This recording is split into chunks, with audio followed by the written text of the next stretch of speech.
पाकिस्तान के अंदर एक ही दिन में 3 बड़े खौफनाक वाक़यात हुए हैं।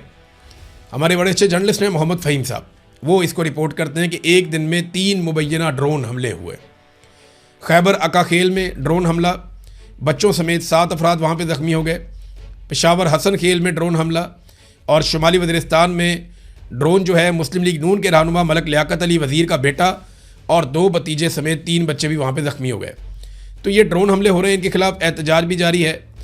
खैबर में घर पे मार्टर गोला गिर गया, ये एक्सप्रेस न्यूज़ की खबर है। बच्चों और ख़वातीन समेत 7 अफराद ज़ख्मी हो गए हैं, जिसके बाद वहाँ पे एहतजाज शुरू हो गया। और जो लोग एहतजाज कर रहे हैं उन्होंने बंद किया वहाँ पे सड़क को, उन्होंने काफ़ी एहतजाज किया। MNA भी वहाँ पे जो मकामी पाकिस्तान तहरीक इंसाफ के हैं वो भी आ गए। तो लॉ एंड ऑर्डर की सिचुएशन पाकिस्तान में कोई बड़ी आइडियल नहीं है, लेकिन इस सिचुएशन को ठीक किया जा सकता है अगर सारी की सारी लॉ इन्फोर्समेंट एजेंसीज़ और इदारे वो लॉ इन्फोर्समेंट पे ही तवज्जो दें, अमन व अमान पे ही तवज्जो दें, और अपने जो बाकी उनकी एक्टिविटीज़ हैं उनको मौखर करें या बंद करें, उन चक्रों में ना पड़े। सीधा सीधा जो काम है करने वाला उस काम की तरफ वो आए। यहाँ ज़्यादातर तवज्जो इस बात पे होती है कि इमरान खान को कैसे गिराना है, इमरान खान को नुकसान कैसे पहुँचाना है, पाकिस्तान में मौजूदा रजीम को बरकरार कैसे रखना है, एक्सटेंशन कैसे लेनी है, ताहयात इस्तिस्ना को कैसे बचाना है, ज़्यादा माल कैसे बनाना है। पाकिस्तान में देखें ना, इन्होंने दावे किए थे कि बहुत बड़ी सरमायाकारी आएगी।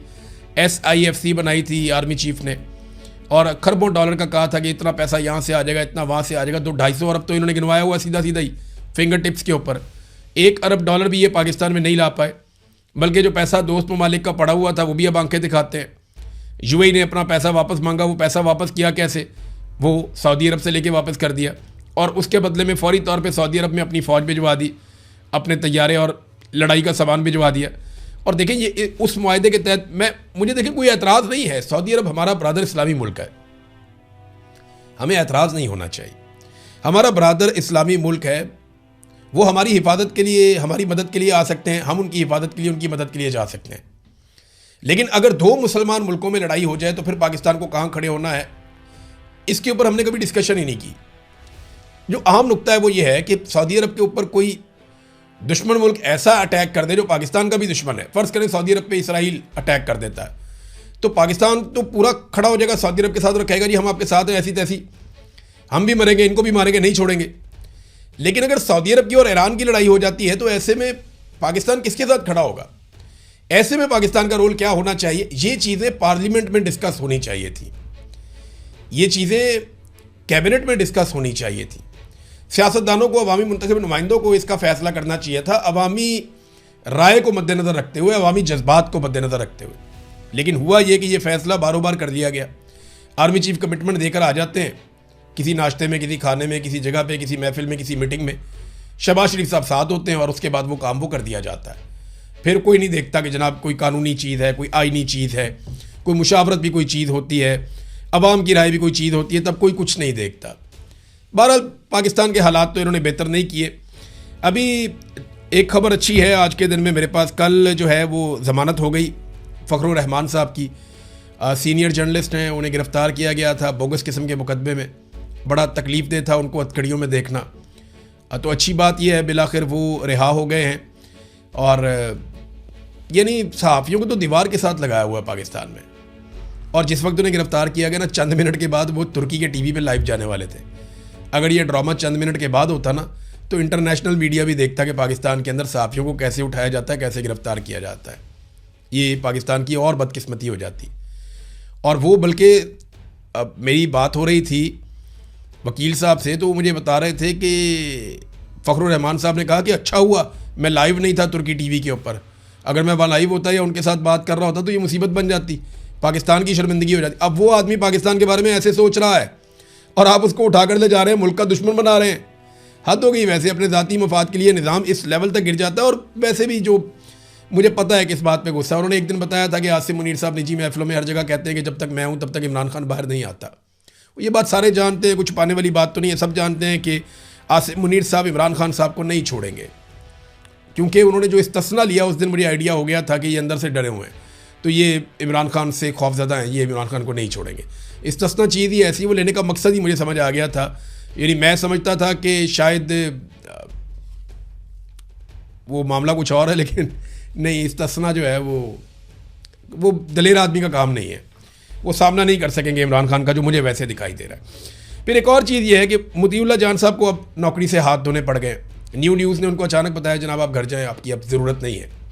ये पाकिस्तानियों के साथ ना एक नॉर्मल चीज़ हो गई। आज मोतीउल्लाह जान है, इससे पहले और बहुत सारे सहाफ़ी थे, दर्जनों सहाफ़ियों की नौकरियाँ चली गई हैं। और ऐसा नहीं है कि सिर्फ इसी हुकूमत में जा रही हैं, पिछली हुकूमत में भी जाती थी, इमरान खान साहब की हुकूमत में भी जाती थी, उससे भी पिछली हुकूमत में जाती थी। तो ये हमेशा से पाकिस्तान में सिलसिला चलता आ रहा है। सहाफ़ियों को दबा कर रखते हैं, जो आदमी भी खबर देता है मंशा के ख़िलाफ़ उसको ऐसी तैसी फेर देते हैं। लेकिन हर दौर में ना हुक्मरानों से ज़्यादा जो सहाफ़ियों को तकलीफ़ देते हैं ना, वो मिलिट्री एस्टेब्लिशमेंट के लोग होते हैं।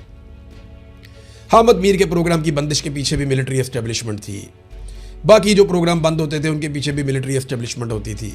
सहाफ़ियों के प्रोग्रामों की बंदिश हो, या उन्हें नौकरियों से निकलवाना हो, या उन्हें मुल्क से भागने पर मजबूर करना हो, या उनकी जान से खेलना हो, इसके पीछे पाकिस्तान की एस्टेब्लिशमेंट का एक किरदार होता है।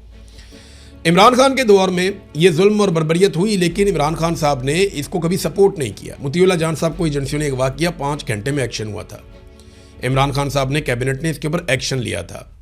और सहाफ़ियों के साथ जो हुआ, इमरान खान साहब की हुकूमत ने उस वक्त एक्शन लिया जितना वो कर सकते थे, लेकिन मौजूदा हुकूमत ने तो परवाह ही नहीं की। ये तो सहूलतकार बन गए बहुत अच्छी तरह मिलिट्री एस्टेब्लिशमेंट के। तो अब मोतीउल्लाह जान साहब भी गए। 1 दर्जन के करीब सहाफ़ी हैं जो पाकिस्तान से बाहर हैं, अपनी जान बचा कर आए, नौकरियां भी चली गई, सब कुछ चला गया। पाकिस्तान के अंदर दर्जनों सहाफ़ी हैं जिनके प्रोग्राम्स होते थे, जिनकी नौकरियां होती थी, उनसे नौकरियां भी छीन ली गई, उनके प्रोग्राम्स भी बंद कर लिए गए। वो बड़ी तकलीफ़ की ज़िंदगियां गुजार रहे हैं। पाकिस्तान के अंदर भी ऐसी ही सहाफ़ी हैं। तो ये एक रूटीन बनती जा रही है और इसको एक नया नॉर्मल बना दिया गया है। पाकिस्तान एक ऐसा मुल्क है जहाँ पे सहाफ़त करना अब बड़ा रिस्की काम है, यानी इसमें बहुत रिस्क है। अगर आप पाकिस्तान में सहाफ़त करते हैं, आपका किसी दिन भी आपकी नौकरी छीनी जा सकती है, आपकी आमदन बंद हो सकती है, आपको गिरफ़्तार किया जा सकता है, आपके सोशल मीडिया अकाउंट्स बंद किए जा सकते हैं, आपको उठाया जा सकता है। आजकल एक नई वारदात भी की जा रही है। ये जो पाकिस्तान तहरीक इंसाफ के सोशल मीडिया वर्कर्स थे ना, इन पे बहुत दबाव डाला एजेंसियों ने, बड़ी कोशिश की कि ये इमरान खान के ख़िलाफ़ बोलें। वो इसके लिए कोई आमादा नहीं हुआ। तो अब वो एक नई स्टेज ये है कि आप इमरान खान के ख़िलाफ़ ना बोलें, आप इमरान खान के लोगों के ख़िलाफ़ बोलें।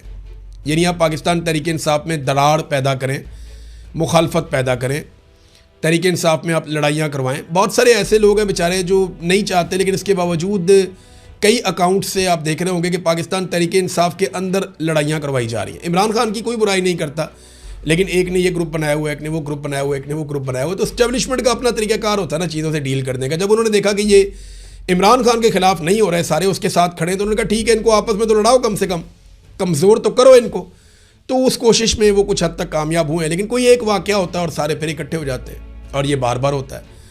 तो एक वाक़या, कोई खुदा ना खास्ता एक चिंगारी, और फिर ये सारा इनका किया कराया भस्म हो जाएगा। अब तक के लिए इतना ही। अपना ख्याल रखिएगा, अपने चैनल का भी। अल्लाह हाफ़िज़।